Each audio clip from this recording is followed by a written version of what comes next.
A maior descoberta que se pode fazer é adquirir consciência de que existem em seu íntimo poder e sabedoria infinitos, que lhe dão condições para superar todos os problemas, vencer todos os obstáculos e conduzir todas as tarefas da vida. Você nasceu para conquistar e está dotado de todos os atributos, qualidades e requisitos para ser o dono do seu próprio destino e senhor da sua alma. Se você não tem consciência de seus poderes espirituais, será governado e controlado pelos eventos e condições do mundo externo. Há uma tendência em você de se depreciar e geralmente de se autoestimar aquém das suas possibilidades.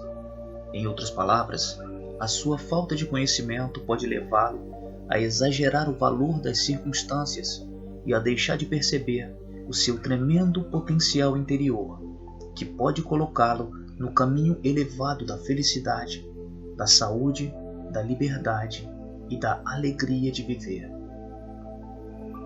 Conhecimento e riqueza. Por ocasião de uma visita ao famoso templo de Delfi, nas proximidades de Atenas, na Grécia, em agosto de 1965, estabeleci conversação com a minha guia.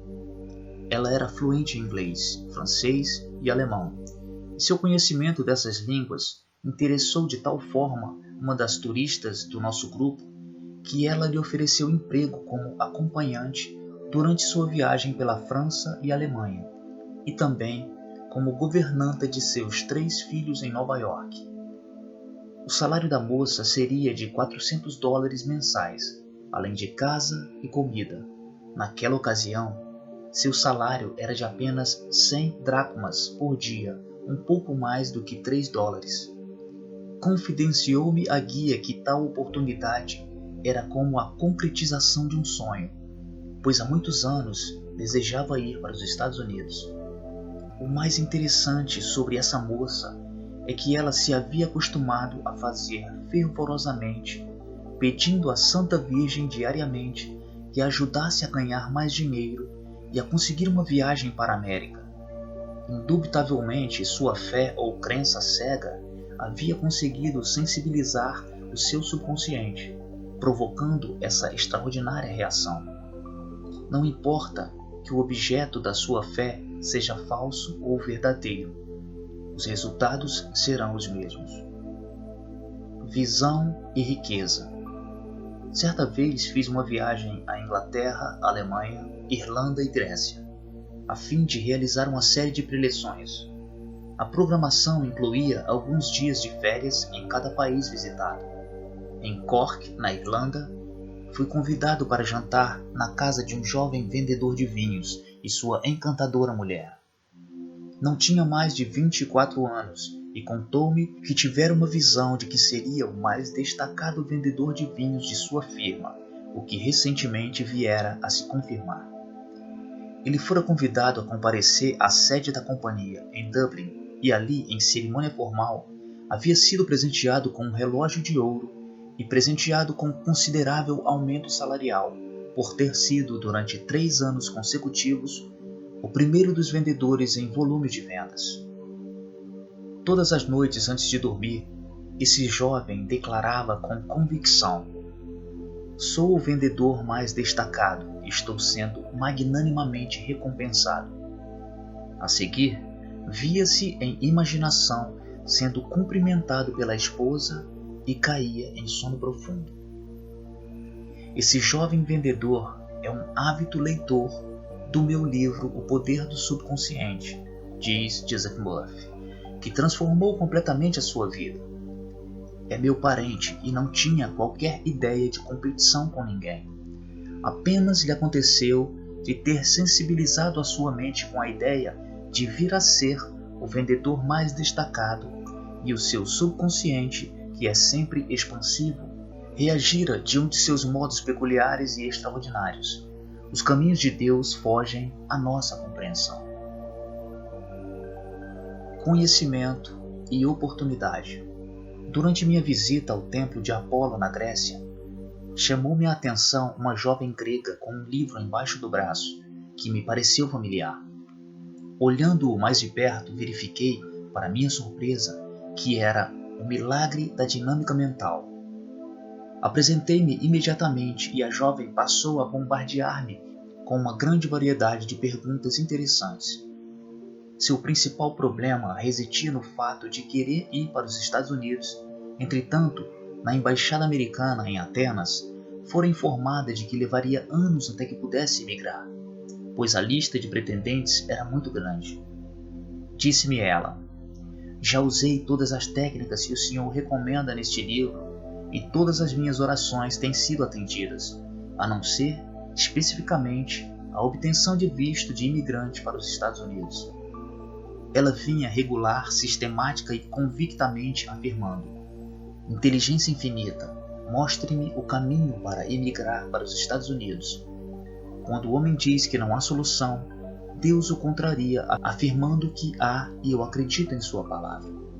Em vista disso, escrevi uma carta para uma advogada extraordinariamente brilhante em Nova York, que era uma estudiosa da ciência da mente e velha amiga minha, dizendo-lhe que essa jovem grega possuía uma irmã com um negócio estabelecido naquela cidade há muitos anos, que estava muito doente e necessitava da presença de sua irmã da Grécia para cuidar dela e do próprio negócio.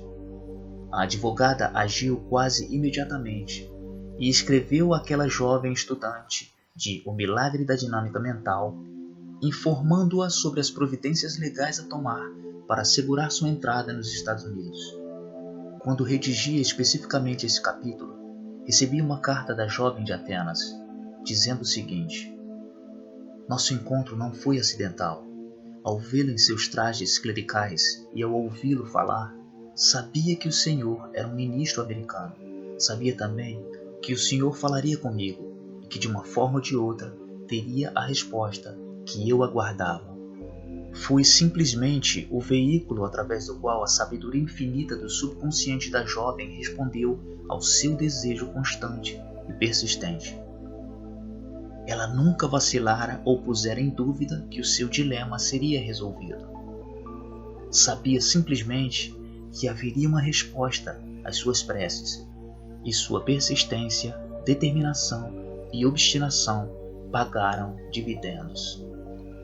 A primeira etapa da resposta às suas orações verificou-se quando uma aeromoça a presenteou com um exemplar de O Milagre da Dinâmica Mental, dizendo-lhe: este livro a ajudará a melhorar consideravelmente o seu inglês, e se utilizar, não demorará em ir para a América. Os caminhos do subconsciente são, por vezes, fascinantes, encantadores e maravilhosos. Você começa então a verificar que as maravilhas nunca cessam e que ele nunca falha. Nova concepção redunda em contrato. Em uma de minhas preleções no Caston Hall, em Londres, na Inglaterra, por ocasião daquela viagem sobre a qual acabei de escrever, falei sobre a surpreendente lei do amor. Após a preleção, uma atriz veio conversar comigo e confidenciou-me que havia abandonado o palco por estar profundamente aborrecida com a pornografia empregada nas peças modernas. E agora disse-me: percebo a minha falta. Tenho também algo a dar. Venho me deixando envenenar e fiquei profundamente ressentida com os editores por introduzirem expressões grosseiras em meu livro. Vou lá amanhã mostrar-lhes que o amor supera o medo, o ódio e o ressentimento. Estive em Londres apenas uma semana e antes de partir, aquela atriz me telefonou para o hotel, em Bond Street, e disse-me orgulhosa e alegre: assinei um contrato hoje. Durante 2 horas na noite passada, repeti alto para mim mesma: o amor divino inunda minha alma. A seguir, fui dormir possuída de um profundo sentimento de amor e boa vontade para com toda a humanidade. Essa atriz havia adquirido uma nova ideia do significado do amor e a introduzira com firmeza em sua mente, descobrindo que o amor divino dissolve tudo aquilo que se lhe opõe. O amor é o solvente universal. Ela compreendeu durante a preleção que a divulgação de uma notícia falsa a seu respeito, que a tinha particularmente enraivecido, não tinha o poder de magoá-la a não ser através do seu próprio pensamento, e abençoando aqueles que haviam produzido o mexerico absurdo, sentiu-se libertada. Atualmente sou rico. Falei para um pequeno grupo de pessoas numa residência particular em Munique, na Alemanha, sobre as leis da mente. Meu anfitrião era um homem ainda jovem, exímio professor de esqui nos Alpes. Por ocasião de uma de suas excursões como alpinista, uma de suas alunas, sua noiva, perdeu-se acidentalmente durante uma avalanche e foi posteriormente encontrada morta. Após ter sido condenado em 2 julgamentos, o professor foi finalmente absolvido de qualquer culpa em um 3º julgamento, ficando entretanto com um profundo sentimento de culpa e amargurado pelo remorso, e mais do que tudo, se ressentia dos comentários desagradáveis da imprensa local.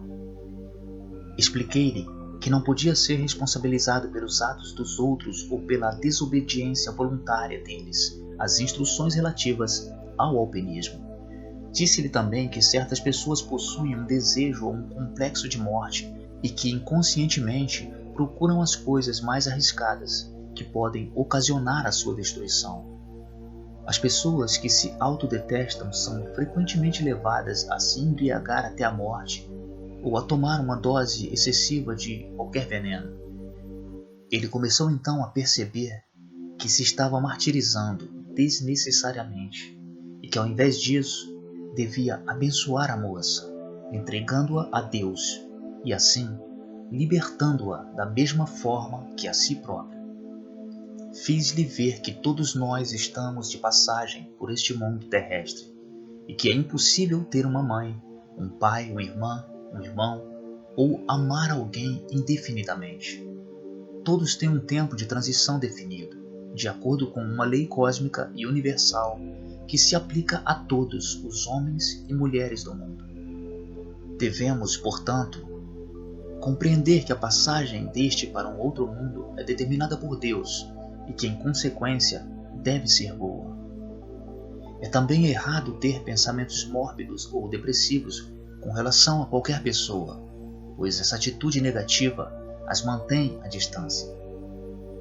É também errado ter pensamentos mórbidos ou depressivos com relação a qualquer pessoa. Devemos amá-las e deixá-las com Deus, sabendo que prosseguem em sua jornada sempre para frente, para cima e na direção de Deus. Ao pensarmos nelas, imaginemos que suas almas estejam inundadas com o amor de Deus. Ao terminar esta explicação, houve um fulgor de luz em seus olhos e exclamou: "Uma carga foi retirada da minha mente. Sinto-me livre e rico hoje." Uma ideia bem recebida. Durante a visita que fiz ao templo de Asclepíades nas proximidades de Corinto, Grécia, ouvi embevecido as explicações de nossa guia sobre as peregrinações feitas na antiguidade àquele santuário e como as pessoas eram ali curadas de todas as doenças. Ela frisou o fato de que a maioria dos peregrinos ficava praticamente curada antes da chegada ao templo em virtude da alta expectativa, da vívida imaginação e da crença cega que os dominava. Acrescentou ainda que, segundo os velhos arquivos, os sacerdotes ministravam drogas aos doentes e os faziam mergulhar em profundo transe hipnótico, durante o qual lhes transmitiam a ideia de que seriam visitados pela deusa e então curados. A pesquisa arqueológica revela que indubitavelmente muitas curas notáveis foram ali realizadas. Ao interpretá-la sobre as técnicas utilizadas na antiguidade, verifiquei que estava completamente familiarizada com as atividades do subconsciente ao dizer-me: "Sem dúvida, Dr. Murphy, todos os resultados que se verificavam no templo após o estado hipnótico eram devidos à firme crença daquelas pessoas de que ficariam curadas de qualquer enfermidade que tivessem, o que na realidade acontecia de acordo com a sua crença. Sua crença fervorosa ativava a corrente curativa do seu subconsciente, fato que atribuíam às várias deusas e também a Asclepíades, um de seus mais antigos deuses. Essa jovem guia possuía as riquezas da mente. Seu pai era inglês e sua mãe grega, de forma que falava muito bem ambas as línguas. Disse-me ter nascido em um dos bairros mais pobres de Atenas e que às vezes deixava de ir à escola porque seus pais não tinham com que lhe comprar roupas. Rezava pedindo a Deus que lhe desse uma ideia e lhe dissesse como sair daquele estado precário, que lhe estava minando toda a esperança e causando aguda depressão mental. A ideia lhe veio espontaneamente, praticamente do nada: ensinar a língua grega às crianças americanas. Dando-lhe seguimento, procurou a esposa do executivo de uma companhia de petróleo e ofereceu-lhe os seus serviços. A mulher exclamou: "Isto é uma ideia magnífica!" e imediatamente a empregou com um salário bastante razoável. Mais tarde, essa mulher levou-a, durante as férias, aos Estados Unidos e a outros países, com todas as despesas pagas. Atualmente, aquela jovem guia está financeiramente independente, mas ainda gosta de contar aos turistas a história da Grécia Antiga, dos seus templos monumentais, castelos medievais, ilhas pitorescas e locais sagrados da antiguidade. Ela não negligenciou com a ideia que lhe ocorreu, muito pelo contrário, aceitou-a e a pôs imediatamente em execução, demonstrando que as ideias são os nossos mestres e os dirigentes do nosso destino na vida. Leve sua ideia até o fim. Não diga: "Isto é muito bom para ser verdade." Ao contrário, exclame com convicção: "Esta ideia é bem-vinda. Eu aceito de todo o coração, pois ela virá a consumar-se de acordo com a vontade de Deus." A luz dissipa a escuridão. Tive uma conversa muito interessante com um abade em um dos famosos mosteiros gregos. Disse-me ele que, em sua opinião, a passagem mais importante da Bíblia era aquela que dizia o seguinte: aquele que está em seu íntimo é maior do que aquele que se encontra no mundo. E acrescentou: a constatação de que no íntimo do meu ser se encontra Deus, com sua sabedoria e poder, enche-me de confiança e convicção. Quando peço luz ou esclarecimento sobre o modo de resolver um problema, uma nova ideia se forma em meu íntimo, permitindo-me ver através do problema, pois a luz de Deus dissipa a escuridão de minha mente. Esse abade descobrira o segredo da vida e a fonte de todas as riquezas.